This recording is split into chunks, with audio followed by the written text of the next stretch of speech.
अंतर मन में ज्योति जगा लो, होगा दूर अंधेरा।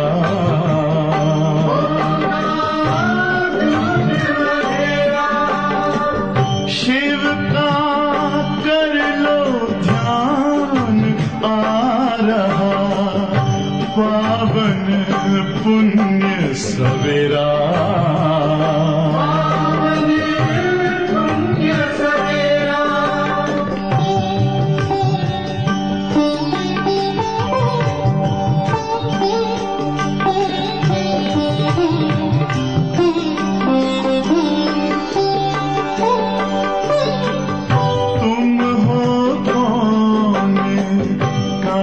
से आए अपने आप को जानो, राजयोग के द्वारा अपना परम पिता पहचानो। इसी राजपथ पर चलकर पालो अपना बसेरा।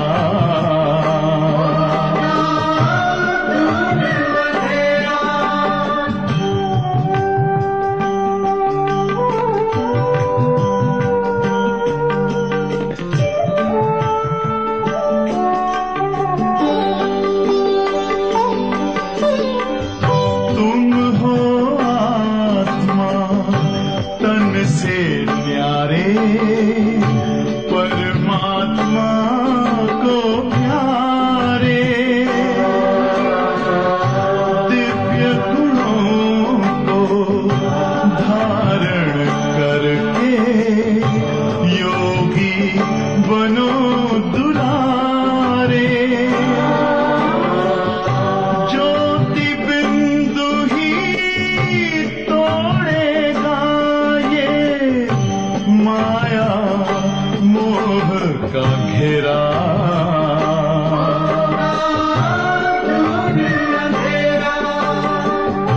अंतर मन में ज्योति जगा लो, होगा दूर अंधेरा।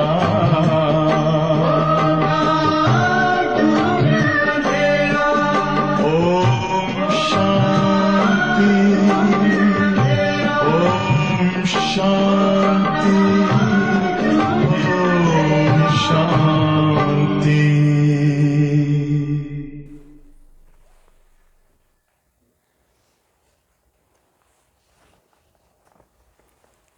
ओम शांती। 6/2/2022 अव्यक्तवाणी आहे. रिवाइज तारीख आहे 6/1/90. वाणीचं टायटल आहे होली हंस की परिभाषा. आज ज्ञान सागर बाप होली हंसों का संगठन देख रहे हैं. होली हंस अर्थात स्वच्छता और विशेषता वाली आत्माएं. स्वच्छता अर्थात मन वचन कर्म संबंध सर्व में पवित्रता. पवित्रता की निशानी सदा ही सफ़ेद रंग दिखाते हैं. होली हंसांची व्याख्या काय आहे ती आज बाबांनी समजावून सांगितले. मग ज्ञानसागर बाबा, आता आपण बाबांनी म्हटलं तुम्ही होली हंस आहात, ते संघटन बाबा आज पाहतात. होली हंस कसा असतो? एकदम स्वच्छ पवित्र असतो.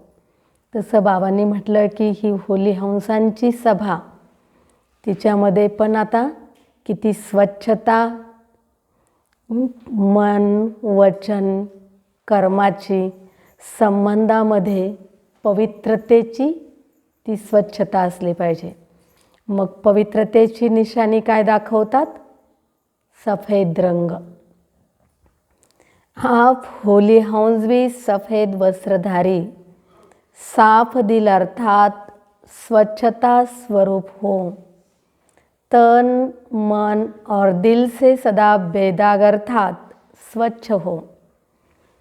अगर कोई तन से अर्थात बाहर से कितना भी स्वच्छ हो, साफ हो, लेकिन मन से साफ न हो, स्वच्छ न हो, तो कहते हैं कि पहले मन को साफ रखो। होली हंसांची बाबांनी सांगितलं की ते कसे आहेत, सफेद वस्त्रधारी, त्यांचं स्वच्छ मन, बाहेरून भले स्वच्छ आहे परंतु मन सुद्धा कसं असलं पाहिजे, स्वच्छ असलं पाहिजे।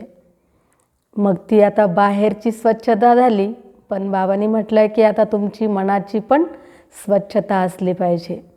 मग जर आपण म्हणतो तुम्ही तर एवढे स्वच्छ आहात, पण तुमचं मन कसं आहे, स्वच्छ नाही आहे, मनामध्ये सतत निगेटिव्ह भरलेलं आहे, ते निगेटिव्ह तुम्ही काय करा, पहिलं बाहेर काढा आणि तुमच्या मनाला पण स्वच्छ बनवा।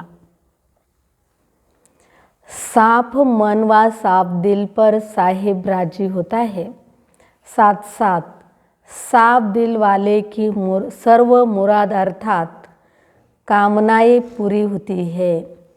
हंस की विशेषता स्वच्छता अर्थात साफ है, इसलिए अब ब्राह्मण आत्माओं को होली हंस कहा जाता है। चेक करो कि मुझ होली हंस आत्मा की चारों ही बातों में अर्थात तन मन दिल और संबंध में स्वच्छता है। बाबांनी सांगितलं की स्वतःला चेक करा की मी होली हंस आत्मा आहे, मग माझ्या चारही गोष्टींमध्ये स्वच्छता आहे का, तन स्वच्छ आहे का, मन स्वच्छ आहे का, दिल स्वच्छ आहे का, संबंध संपर्कवाले स्वच्छ आहेत का। बाबांनी सांगितलं तुम्ही काय करा, सगळी स्वच्छता चेक करा।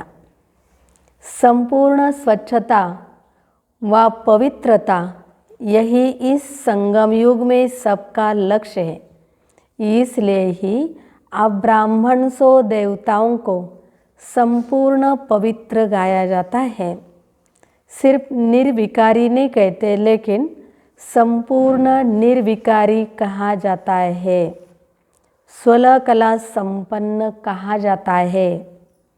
सिर्फ 16 कला नहीं कहते, लेकिन उसमें संपन्न, फक्त 16 कलाच नाही म्हणायचं, पण त्या 16 कलांमध्ये पण आत्मा कशी बनली पाहिजे, संपन्न संपूर्ण बनली पाहिजे। मग देवतांचं लक्षच काय आहे, संपन्न संपूर्ण। सिर्फ 16 कला नहीं कहते, लेकिन उसमें संपन्न।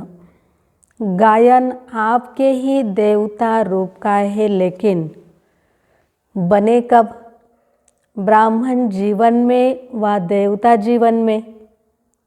कोणत्या जीवनामध्ये तुम्ही संपन्न बनणार, ब्राह्मण जीवनामध्ये का देवता जीवनामध्ये।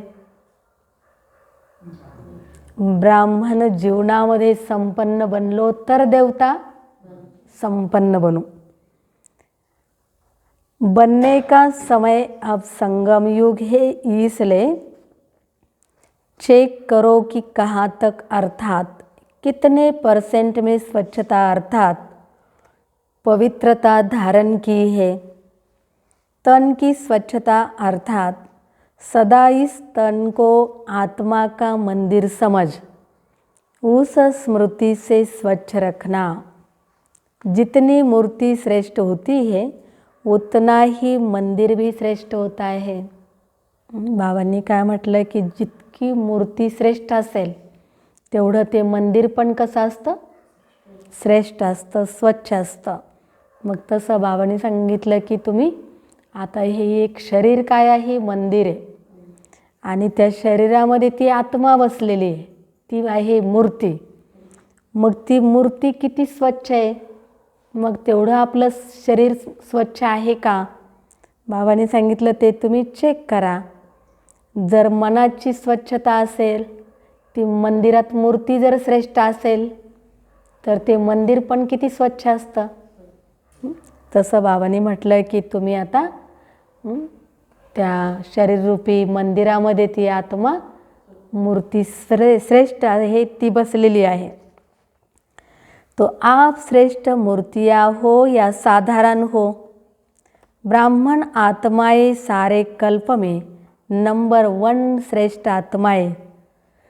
ब्राह्मणों के आगे देवताएं भी सोने तुल्य है और ब्राह्मण हीरे तुल्य है. तो आप सभी हीरे की मूर्तियाँ हो. बाबांनी म्हटलं की आता ब्राह्मण साऱ्या कल्पामध्ये नंबर 1 श्रेष्ठ आत्मे आहात. ब्राह्मण देवतांच्या पुढे पण बाबांनी सांगितलं सोने तुल्य और ब्राह्मण हीरे तुल्य आहेत. तो आप सभी हीरे की मूर्तियाँ हो. आप सभी हीरे की मूर्तियाँ हो. कितनी ऊंची हो गई, इतना अपना स्वमान जान, इस शरीर रूपी मंदिर को स्वच्छ रखो. शरीर रूपी मंदिराला किती स्वच्छ ठेवलं पाहिजे आपण. एखादं मंदिर आहे, त्या मंदिरामध्ये जर जायचं म्हटलं की तो पुजारी काय करतो, सगळी साफसफाई अंगणामध्ये सडा वगैरे टाकून ठेवतो आणि मग त्या मंदिरामध्ये गेल्यानंतर किती पॉवरफुल वातावरण बनलेलं असतं. मग त्या ठिकाणी मनुष्याला बसावं वाटतं, त्या देवताचं दर्शन घ्यावं वाटतं. तसं बाबाने सांगितलं की आता तुमचं शरीररूपी मंदिरसुद्धा तुम्ही स्वच्छ ठेवलं पाहिजे आणि त्या शरीररूपी मंदिरामध्ये ती आत्मारूपी मूर्ती काय आहे, श्रेष्ठ एक देवता आहे. मग बाबाने म्हटलं की ती किती स्वच्छ असली पाहिजे. मग आपल्या मनाला तनाला जर आपण स्वच्छ ठेवतो तर मनाला सुद्धा किती स्वच्छ ठेवता आलं पाहिजे. तिच्यामध्ये सुद्धा कुठल्याही प्रकारची अशुद्धता नको. सादा हो लेकिन स्वच्छ हो, इस विधि से तन की पवित्रता सदा रूहानी खुशबू का अनुभव कराएगी. ऐसी स्वच्छता पवित्रता कहाँ तक धारण हुई. बाबांनी सांगितलं की चेक करा, अशी आपल्यामध्ये ती रूहानी खुशबू आली का, ते स्वच्छ आहे का, त्या विधीने आपण ते तन स्वच्छ केलं का, सगळं चेक करा. आणि मग ती पवित्रता आपल्यामध्ये कुठपर्यंत धारण झालेली आहे ते चेक करा. देहभान में स्वच्छता नहीं होती, लेकिन आत्मा का मंदिर समझने से स्वच्छ रखते हो. देहभान में स्वच्छता नहीं होती, लेकिन आत्मा का मंदिर समझने से स्वच्छ रखते हो. और यह मंदिर भी बाप ने आपको संभालने और चलाने के लिए दिया है. ये शरीर रूपी मंदिर बाबा ने क्या किया, चलाने के लिए, स्वच्छ रखने के लिए दिया है. इस मंदिर का ट्रस्टी बनाया है. आपने तो तन मन धन सब दे दिया ना, अभी आपका तो नहीं है. मेरा कहेंगे या तेरा कहेंगे. बाबा को कहेंगे कि बाबा ये तन भी तेरा, मन भी तेरा. बाबा ने कहा कि आपको तो सिर्फ ट्रस्टी बनाया है संभालने के लिए. तो ट्रस्टी पण स्वतः ही नष्टो मोह अर्थात स्वच्छता और पवित्रता को अपने में लाता है. मोह से स्वच्छता नहीं, लेकिन बाप ने सेवा दी है. ऐसे समझ तन को स्वच्छ पवित्र रखते हो ना, वह जैसे आता है वैसे चलाते रहते हो. स्वच्छता भी रूहानियत की निशानी है. जसं आहे तसं आपण चालवतो का. बाबाने सांगितलं की तुम्ही त्याची काळजी घेतली पाहिजे. मोहने पण काळजी घेतली पाहिजे. त्या तनाला आपण कसं ठेवलं पाहिजे, एकदम स्वच्छ पवित्र, आणि आपण त्याच्यापासून नष्ट मोह आपण बनलो पाहिजे. मग बाबांनी आपल्याला सेवा दिली असं समजून आपण त्या तनाला स्वच्छ पवित्र ठेवलं पाहिजे. मग बाबांनी म्हटलं की स्वच्छता हीच काय आहे, रूहानियत की निशानी है. ऐसे ही मन की स्वच्छता या पवित्रता, इसकी भी परसेंटेज देखो. मनाची स्वच्छता आणि पवित्रता किती % आपल्यामध्ये धारणा आहे त्याची, ते बाबांनी म्हटलं की चेक करा. सारे दिन में किसी भी प्रकार का अशुद्ध संकल्प मन में चला तो इसको संपूर्ण स्वच्छता नहीं कहेंगे. दिवसभरामध्ये चेक करा की आपण त्या मनाला किती स्वच्छ ठेवलं, त्याच्यामध्ये काही अशुद्धता तर नाही आहे. आणि अशुद्ध असेल तर ते तन पण कसं स्वच्छ राहील, ते पण राहू शकत नाही. मन के प्रति बाप दादा का डायरेक्शन है, मन को मेरे में लगाओ व विश्व सेवा में लगाओ. बाबांचं डायरेक्शन काय आहे, तन स्वच्छ तर मन पण स्वच्छ. मग मन बाबांच्या सेवेमध्ये आपण लावलं का, बाबांच्यामध्ये जर आपण लावलं तर विश्वाच्या सेवेसाठी सुद्धा ते लागलं जाईल. मग बाबांनी त्याच्यासाठी आपल्याला मंत्र दिला, कोणता, मन मना भव. इस मंत्र की सदा स्मृती रहे. दिवसभरामध्ये चेक करा की आपण मन मना भव म्हणजे आपलं मन बाबांच्याकडे आपण लावलं का, बाबांच्याकडे राहिलं का. मग ते बाबांच्याकडे जर राहिलं तर मन पण काय झालं, बिझी राहिलं, मनामध्ये पण चांगले विचार येत राहिले. मग त्याला म्हटलं गेलं स्वच्छता आणि पवित्रता. इसको कहते हैं मन की स्वच्छता व पवित्रता. और किसी तरफ भी मन भटकता है, भटकना अर्थात अस्वच्छता. मनाला आपण बिझी ठेवलं तर ते स्वच्छ राहील. आणि आपण जर त्याच्यावर सोडून दिलं की तुला जसं वागायचं तसं वाग, तर मग मन काय होत राहील, भटकत राहील. जे नको ते विचार त्या मनामध्ये येत राहतील. मग त्या मनाला स्वच्छ ठेवलं का आपण, नाही ठेवलं ना. म्हणून बाबांनी सांगितलं की तुम्ही काय करा, आता मनाला भटकवण्याचं बंद करा.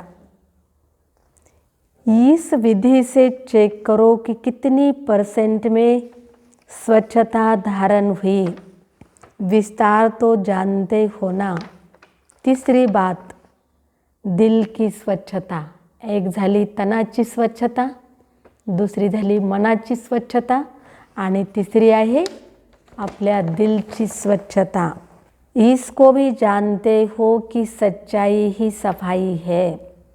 अपने स्व उन्नति अर्थ जो भी पुरुषार्थ है, जैसा भी पुरुषार्थ है, वह सच्चाई से बाप के आगे रखना. तो एक स्वयं के पुरुषार्थ की स्वच्छता, दूसरा सेवा करते सच्ची दिल से, कहाँ तक सेवा कर रहे हैं इसकी स्वच्छता. बाबांनी म्हटलं की एक स्वतःची उन्नती, तो पुरुषार्थ आपल्याला करायचा आहे. आणि बाबांच्या पुढे आपली सच्चाई सफाई ती ठेवली पाहिजे. मग बाबांनी म्हटलं की दुसरी आहे सेवेप्रती आपली सच्ची दिल, ती कुठपर्यंत आपण तिच्यामध्ये स्वच्छता ठेवली. मग बाबांनी म्हटलं की अगर कोई भी स्वार्थ से सेवा करते हो तो उसको सच्ची सेवा नहीं कहेंगे. त्या सेवा करतोय परंतु त्याच्यामध्ये स्वार्थ नको, निस्वार्थपणाने आपण ती सेवा केली पाहिजे. नाही मग ती सेवा केली, आपल्याला सांगितली, मग आपल्याला तिच्यामध्ये अभिमान आला, मग त्याचाही काही फायदा नाही. बाबांनी म्हटलं की सेवा करा पण एकदम खऱ्या मनाने सेवा करा. त्याला म्हटलेलं आहे स्वच्छता. तो सेवा में भी सच्चाई सफाई कितनी है.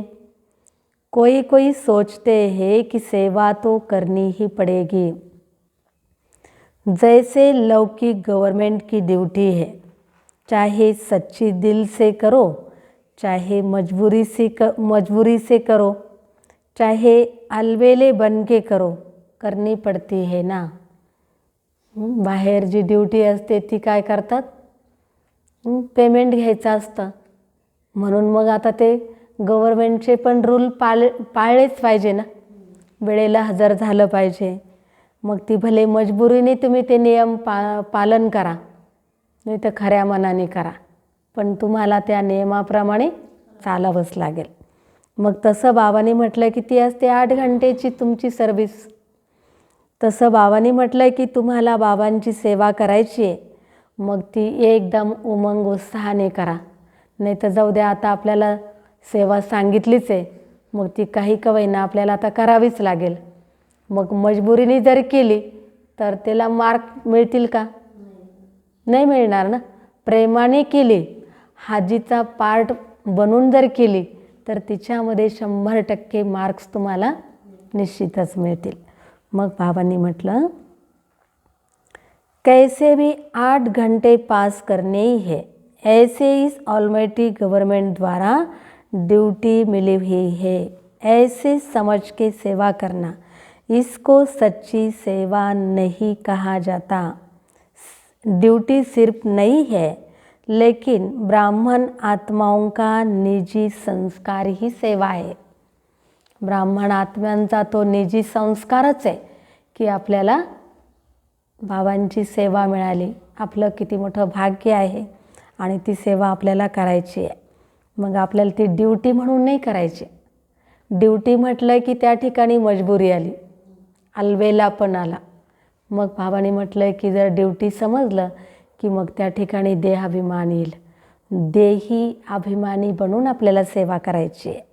आणि ब्राह्मण आत्म्याचा तो एक निजी संस्कारच आहे सेवा.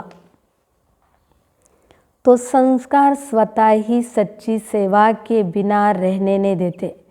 तो ऐसे चेक करो कि सच्ची दिल से अर्थात ब्राह्मण जीवन के स्वतः संस्कार से कितने % की सेवा की. इतने मेले कर लिए, इतने कोर्स करा लिए, लेकिन स्वच्छता और पवित्रता की % कितनी रही. ड्यूटी नहीं है, लेकिन निजी संस्कार है, स्वधर्म है, स्वकर्म है. इतके आपण मेळावे केले, इतके आपण कोर्स केले, पण तिच्यामध्ये स्वच्छता आणि पवित्रता किती % राहिली. ड्युटी म्हणून नाही केलं, आपण बाबांची सेवा म्हणून केलं. कारण बाबांनी म्हटलं की ब्राह्मणांचा निजी संस्कारच आहे सेवा.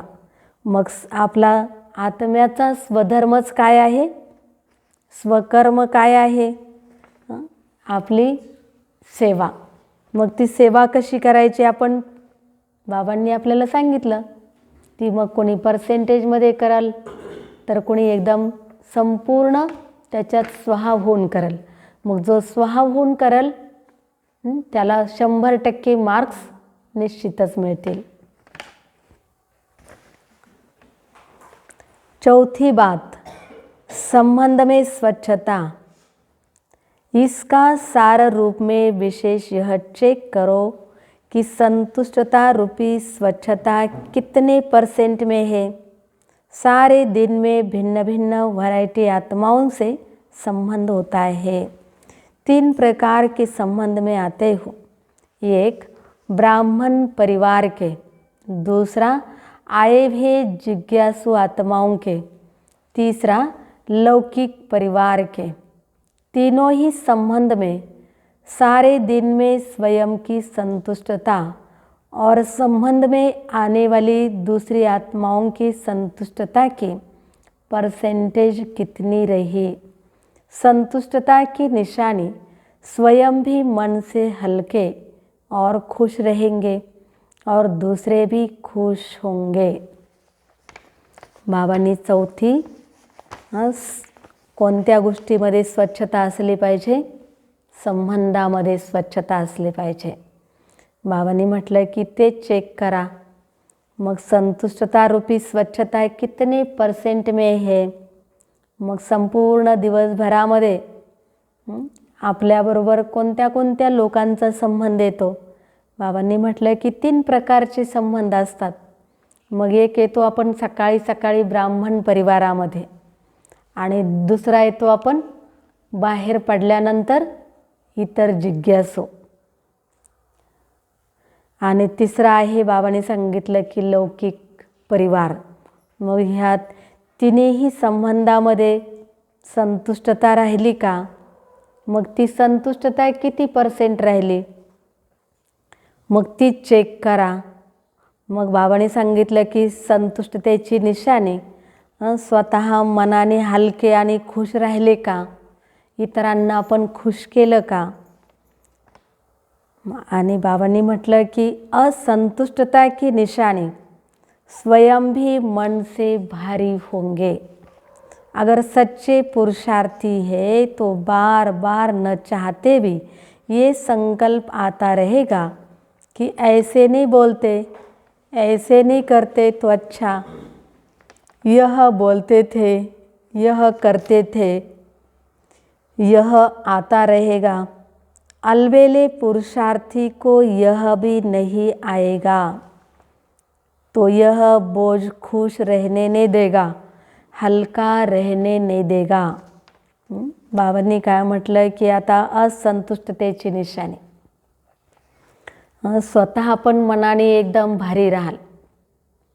मनामध्ये वेगवेगळे प्रकारचे संकल्प, अशुद्ध संकल्प, आणि मग ते संकल्प अशुद्ध राहिले की मग पुन्हा आपण काय म्हणतो, असं नसतं बोललो तर बरं झालं असतं. मग आता आज आपला काय पुरुषार्थ झाला नाही, मग आपण स्वतः पण असंतुष्ट आणि आपल्यामुळे इतर पण असंतुष्ट राहिले. मग त्याचा काही फायदा झाला का? नाही. मन दिवसभर काय झालं, एकदम भारी भारी बोजवाला अनुभव झाला. मग बाबांनी सांगितलं की ती स्वच्छता राहिली नाही. संबंध की स्वच्छता अर्थात संतुष्टता, यही संबंध की सच्चाई और सफाई है.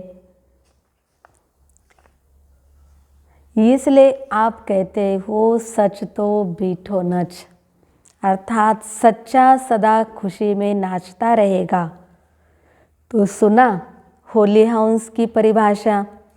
अगर सत्यता की स्वच्छता नहीं है तो हंस हो, लेकिन होली हंस नहीं हो. फक्त हंस नाही बनायचं तर आपल्याला होली हंस बनायचं आहे. मग बाबांनी सांगितलं की जो सतत खुश राहतो तो मनाने सुद्धा काय करतो, नाचत राहतो. म्हणजे मनसुद्धा त्याचं प्रसन्न राहतं. ती झाली होली हंसची परिभाषा. तो चेक करो, संपन्न और संपूर्ण का जो गायन है वह कहाँ तक बने हैं. अगर ड्रामा अनुसार आज भी शरीर का हिसाब समाप्त हो जाए तो कितनी % में पास होंगे. वह ड्रामा को कहेंगे थोड़ा समय ठहरो. शरीराचा आज जरी हिशोब पूर्ण झाला, शरीर सुटलं आपलं, तर बाबांनी म्हटलं की आता त्या किती % आपण पास होऊ, ते चेक केलं पाहिजे. का आपण ड्राम्याला सांगणार नाही आता थोडं थांब, मला आणखी पुरुषार्थ करू दे, नंतरच मग माझं शरीर सुटलं जाऊ दे, असं म्हणणार का आपण? नाही म्हणू शकत. वेळेला आपण थांबवू शकत नाही. यह तो सोचकर नहीं बैठे हो कि छोटे छोटे तो जाने वाले हैं ही नहीं. एवर रेडी का अर्थ क्या है? समय का इंतज़ार तो नहीं करते कि अभी 10-11 वर्ष तो है, बहुत करके 2000 का हिसाब सोचते हैं. लेकिन सृष्टि के विनाश की बात अलग है, अपने को एवर रेडी रखना अलग बात है. इसलिए यह उससे नहीं मिलाना. भिन्न भिन्न आत्माओं का भिन्न भिन्न पार्ट है. इसलिए यह नहीं सोचो कि मेरा एडवांस पार्टी में तो नहीं है, या मेरा तो विनाश के बाद भी पार्ट है. 90 सालची वाणी आहे. मग बाबांनी सांगितलं की काही काही बच्चे काय करतात, समयाचा विचार करतात. जाऊ द्या, आता एवढे 10-11 वर्ष आहेत, मग त्या 10-11 वर्षामध्ये आपण संपन्न बनूच.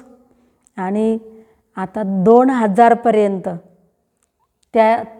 तो हिशोब करतात ते. मग बाबांनी म्हटलं की त्याच्यामध्ये एव्हर रेडी आपण स्वतःला किती राहिलो. कधी जरी विनाश झाला तर काय प्रॉब्लेम आहे, आपण एव्हर रेडी राहिलं तर बाबांनी सांगितलं तो पण विचार करायला नको. आणि जे एव्हर रेडी नसतात ते काय म्हणतात, जाऊ द्या, आम्ही अजून 10-11 वर्ष पडलेले आहेत, आम्ही त्या वेळेपर्यंत संपन्न तर बनू, आत्ता नाही बनलो तर. मग त्याच्यामध्ये आपला पार्ट नाही आहे, विनाशानंतर आपला पार्ट आहे. मग ॲडव्हान्स पार्टीमध्ये कुठं आपला नंबर लागणार आहे. मग काही बच्चे असा विचार करतात. बाबांनी सांगितलं की हर घडी अंतिम घडी समजो. मग जर आपण असंच लक्ष ठेवून पुरुषार्थ केला तर आपला पुरुषार्थ होऊ शकतो. हर घडी अंतिम घडी, हर घडी अंतिम घडी. बाबांनी सांगितलं सतत अशी जर स्मृती ठेवली तरच आपला पुरुषार्थ होऊ शकतो. कोई आत्माओं का है लेकिन मैं एवर रेडी रहूं, नहीं तो अलबेलापन का अंश प्रकट हो जाएगा. एवर रेडी रहो, फिर चाहे 20 वर्ष जिंदा रहो, कोई हर्जा नहीं, लेकिन ऐसे आधार पर नहीं रहना, इसको कहते हैं होली हंस. अजून 20 वर्ष आहे. बाबांनी सांगितलं की जेवढे वर्ष दिले पुरुषार्थाला, बाबांनी सांगितलं एव्हर रेडी. एव्हर रेडी राहिलो, मग भले तुम्ही 20 वर्ष जिवंत राहा ना, पण मग त्याच्यामध्ये अलवेला पण राहील का? अलवेला पण राहणार नाही. मग बाबांनी सांगितलं की जर आपण अंतिम घडी समजून पुरुषार्थ करत राहिलो तर मग आपला पुरुषार्थ होणार, एव्हर रेडी राहणार. आणि आपण म्हटलं की नाही जाऊ द्या 10-20 वर्ष अजून आहेत, नंतर करू, मग त्याच्यामध्ये तो अलबेला पण निश्चितच राहील आणि तो संपन्न बनूच शकत नाही. इसको कहते हैं होली हंस. ज्ञान सागर के कंठे पर आए हो ना, तो आज होली हंस की स्वच्छता सुनाई, फिर विशेषता सुनाएंगे. बाबांनी सांगितलं की होली हंसांची आज स्वच्छता सांगितली, नंतर विशेषता सांगू. टीचर्स को चेक करना आता है ना, टीचर्स को विशेष समर्पित होने का भाग्य मिला हुआ है.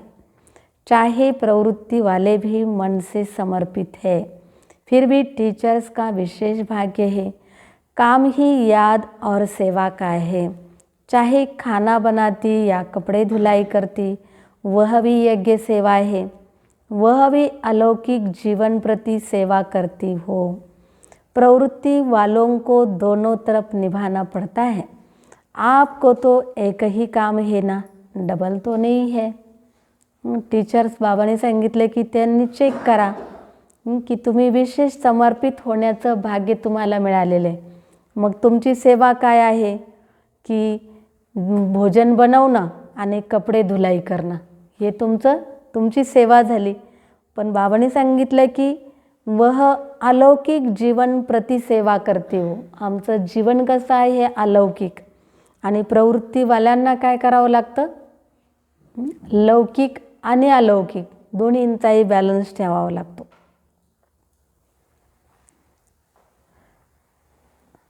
आपको तो एक ही काम है ना, डबल तो नहीं है. जो सच्चाई और सफाई से बाप और सेवा में सदा लगे रहते हैं, उन्हें कोई और मेहनत करने की आवश्यकता नहीं पड़ती. सुनाया था कि योग्य टीचर का भंडारा और भंडारी सदा भरपूर रहेगा. फिक्र नहीं करना पड़ेगा. अगला मास कैसे चलेगा, मेला कैसे होगा, सेवा के साथ साथ साधन स्वतः प्राप्त होंगे. रूहानी आकर्षण सेवा और सेवा केंद्र स्वतः ही बढ़ाती रहती है. बाबांनी सांगितले की जे योग्य टीचर आहेत त्यांचा भंडारा आणि भंडारी भरपूर राहते. त्यांना कुठल्याही प्रकारची चिंता नसते. मग आता हा महिना गेला, आता पुढच्या महिन्यामध्ये आपली कशी सेवा होईल की नाही होईल ती पण चिंता करायची नाही. मग मेळा आपण करू शकणार की नाही ती पण नाही.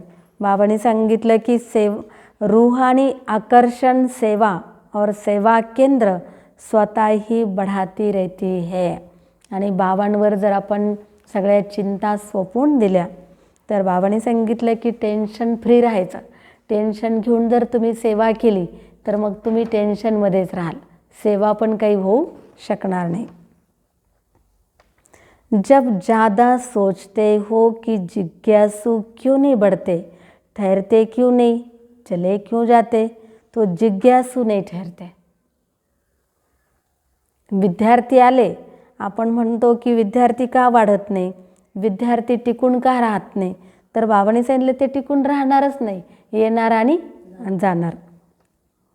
योगयुक्त होकर रूहानियत से आह्वान करते हो तो जिज्ञासु स्वतः ही बढ़ते हैं. ऐसे होता है ना, तो मन सदा हल्का रखो, किसी प्रकार का बोझ नहीं रहे. किसी भी प्रकार का बोझ है, चाहे अपना, चाहे सेवा का, चाहे सेवा साथियों का, तो उड़ने नहीं देगा. सेवा भी ऊंची नहीं उठेगी. इसलिए सदा दिल साफ और मुराद हासिल करते रहो. प्राप्तियाँ आपके सामने स्वतः ही आएंगी. क्या सुना? सर्व रूहानी प्राप्तियाँ है ही ब्राह्मणों के लिए, तो कहाँ जाएंगी? अधिकार ही आप लोगों का है, अधिकार कोई छीन नहीं सकता. बाबांनी म्हटलं की अधिकार तो तुमचा जन्मसिद्ध अधिकार आहे आणि तो तुम्हाला मिळणारच आहे.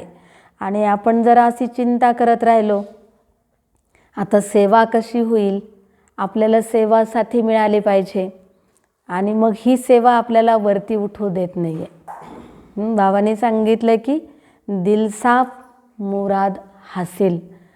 मग आपलं दिलसुद्धा कसं असलं पाहिजे, एकदम स्वच्छ साफ असलं पाहिजे, तर आपली उन्नती पण होत राहील. महाराष्ट्र ग्रुप से अव्यक्त बाप दादा की मुलाकात है. सदा खुशहाल रहते हो. खुशहाल अर्थात भरपूर संपन्न. खुशहाली स्वयं को भी प्रिय, औरों को भी प्रिय लगती है. जहाँ खुशहाली नहीं होती उसे कांटों का जंगल कहते हैं. तो आप सबकी जीवन खुशहाल बन गई है. और चाल कौन सी हो गई? उड़ती कला वाली फरिश्तों की चाल हो गई. तो हाल भी अच्छा और चाल भी अच्छी.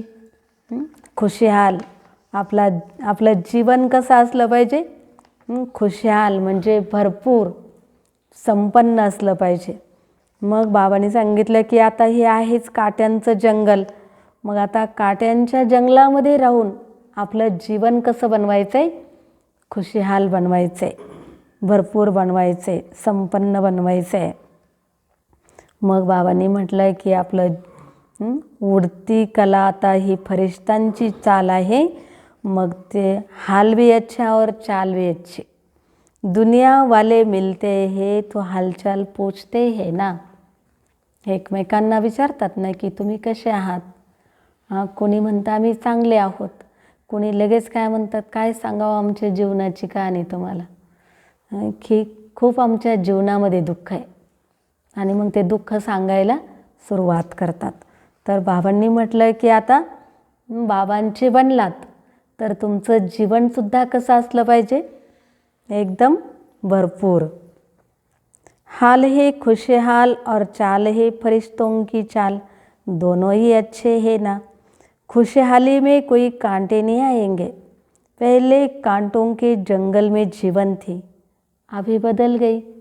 पहिलं काट्यांच्या म्हणजे जंगलाचं जे जंगल आहे त्याच्यासारखं आपलं जीवन होतं. मग बाबांनी सांगितलं की आता तुमचं जीवनच बदलून गेलं. आता तुमचं जीवन कसं आहे? फुलासारखं आहे, आता बदलून गेलं. अभी फूलों की खुशहाली में आ गए.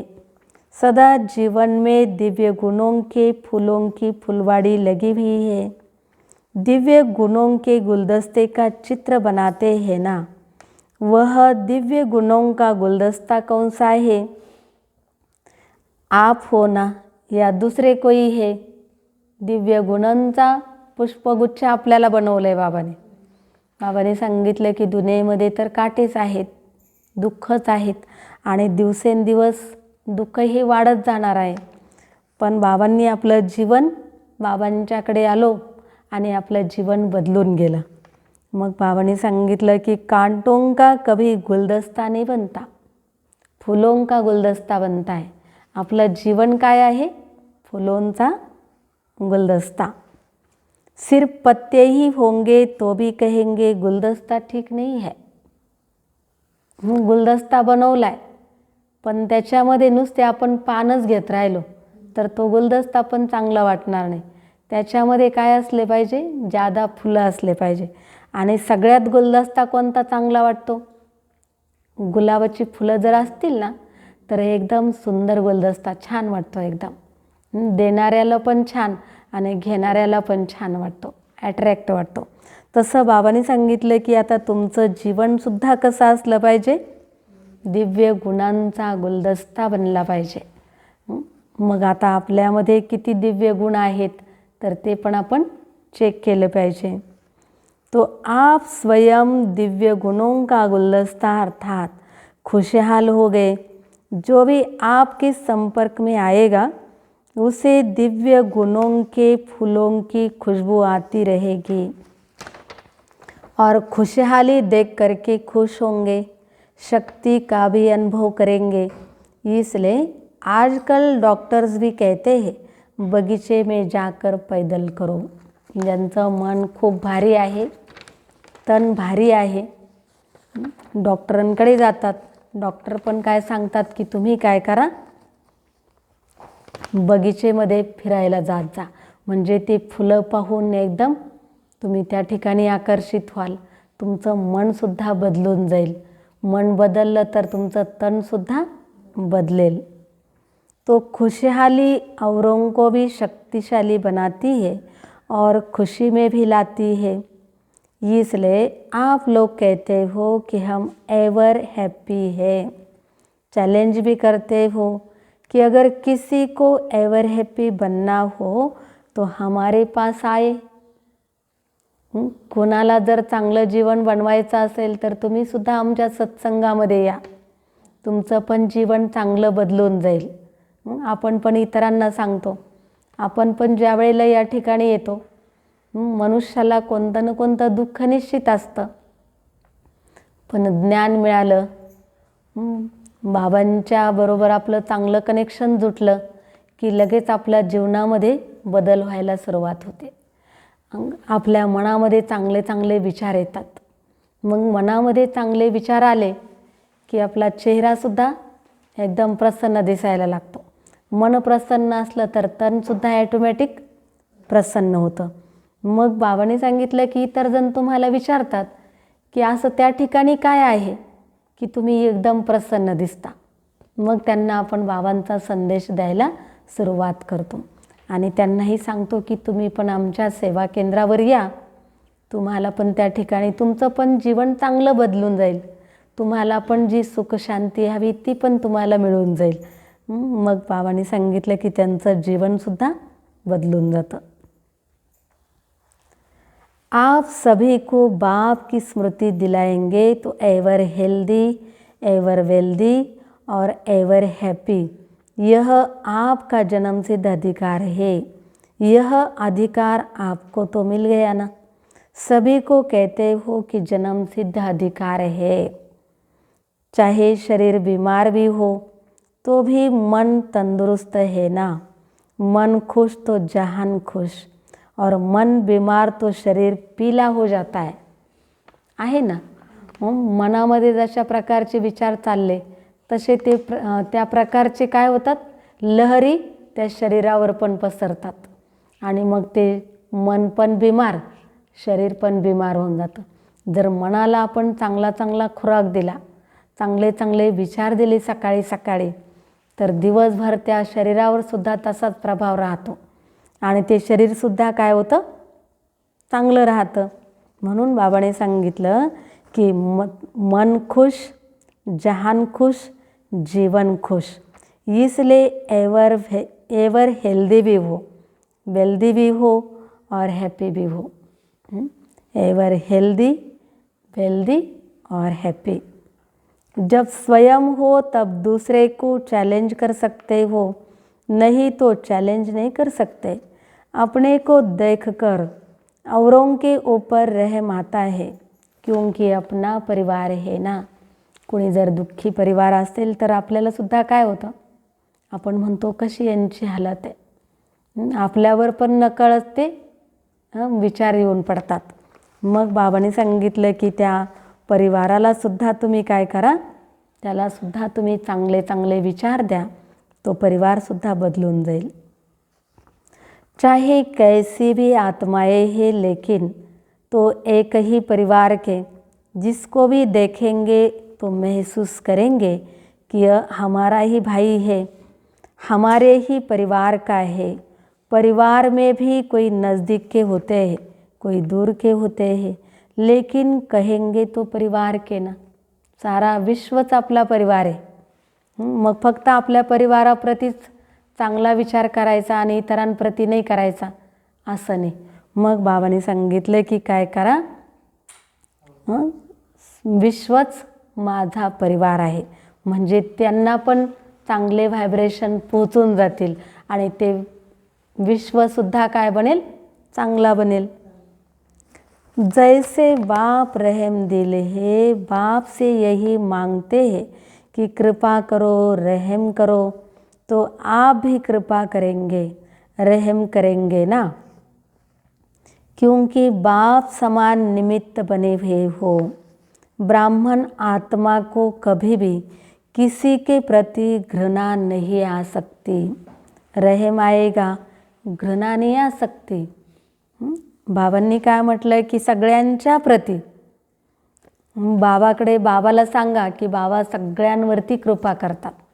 बाबाला सांगायची पण आवश्यकता नाही आहे। बाबा फक्त आपण बाबांचे बच्चे बनलो म्हणून बाबा हे म्हणत नाही हेच फक्त माझे मुलं आहेत आणि विश्व माझे मुलं नाही आहेत। बाबा असा कधी विचार करतात का? नाही। बाबा म्हणतात की ज्ञानी असो, अज्ञानी असो, दुःखी असो, कष्टी असो, कुठलेही जरी आहेत तरी पण ते पण माझेच मुलं आहेत। कसे असो, बाबा म्हणतात की ते माझेच मुलं आहेत।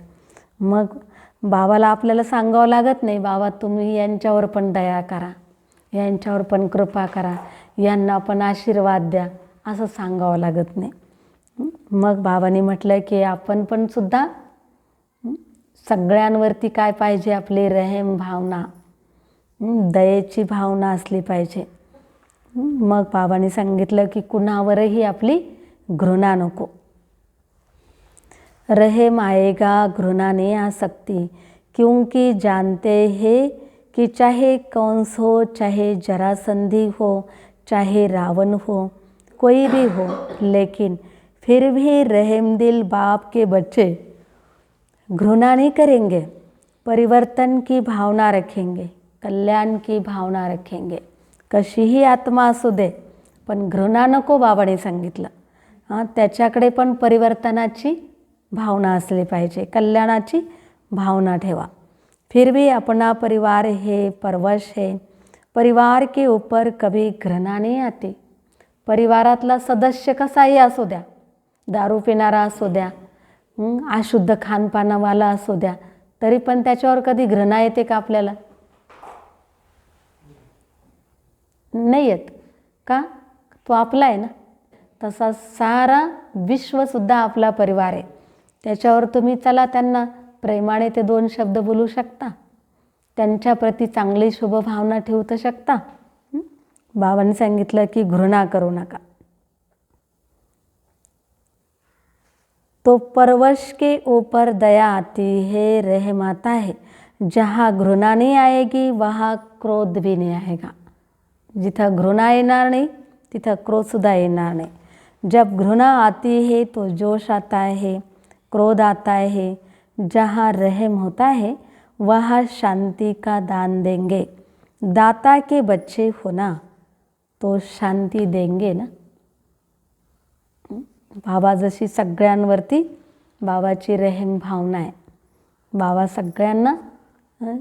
शांती देतात, कृपा करतात, आशीर्वाद देतात. तसं बाबांनी सांगितलं की तुम्ही सुद्धा बाबांचे बच्चे आहात, तर तुम्हाला सुद्धा काय करायचं, इतरांना आशीर्वाद द्यायचे, कृपा करायची, त्यांच्यावरती दया करायची आहे. अच्छा, सर्व होली हंसों को चारों ओर के सच्चे साहेब को राजी करने वाले सच्ची दिलवाली श्रेष्ठ आत्माओं को सदा स्वयं को एवर रेडी रखने वाले नंबर 1 बच्चों को सदा अपने को गायन योग्य संपूर्ण और संपन्न बनाने वाले बाप के समीप बच्चों को, सर्व होली हंसों को चारों ओर के सच्चे साहिब को राजी करने वाले सच्ची दिलवाली श्रेष्ठ आत्माओं को सदा स्वयं को एवर रेडी रखने वाले नंबर 1 बच्चों को सदा अपने को गायन योग्य संपूर्ण और संपन्न बनाने वाले बाप के समीप बच्चों को सदा अपने को अमूल्य हीरे तुल्य अनुभव करने वाले अनुभवी आत्माओं को बाप दादा का याद प्यार और नमस्ते। हम रूहानी बच्चों की रूहानी बाप दादा को याद प्यार, गुड मॉर्निंग, नमस्ते नमस्ते, बहुत बहुत शुक्रिया बाबा, शुक्रिया। आज का वरदान है ज्ञान खजाने द्वारा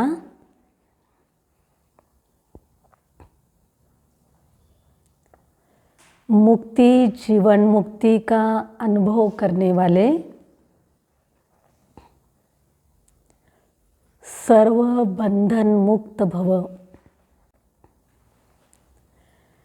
ज्ञान रत्नों का खजाना सबसे श्रेष्ठ खजाना है।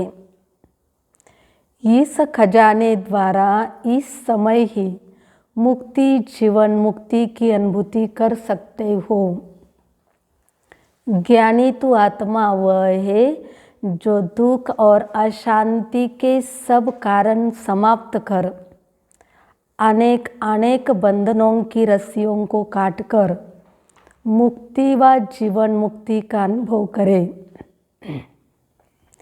अनेक व्यर्थ संकल्पों से, विकल्पों से और विकर्मों से सदा मुक्त रहना, यही मुक्त और जीवन मुक्त अवस्था है। बाबा ने सुनाया कि ज्ञान रत्नों का खजाना सबसे श्रेष्ठ खजाना है। इस खजाने द्वारा इस समय ही मुक्ति और जीवन मुक्ति का अनुभव कर सकते हैं। ज्ञानी तो आत्मा वह है जो दुख और अशांति के सब कारण समाप्त कर अनेक अनेक बंधनों की जो रस्सियाँ है उसको भी काटकर मुक्ति, जीवन मुक्ति का अनुभव कर सकते हैं। अनेक व्यर्थ संकल्प, विकल्प और विकर्मों से भी सदा मुक्त रहना है। तभी बाबा कहते हैं कि मुक्त और जीवन मुक्ति का अनुभव आप कर सकते हो। स्लोगन है, विश्व परिवर्तक वह है जो अपनी शक्तिशाली वृत्तियों से वायुमंडल को परिवर्तन कर दे।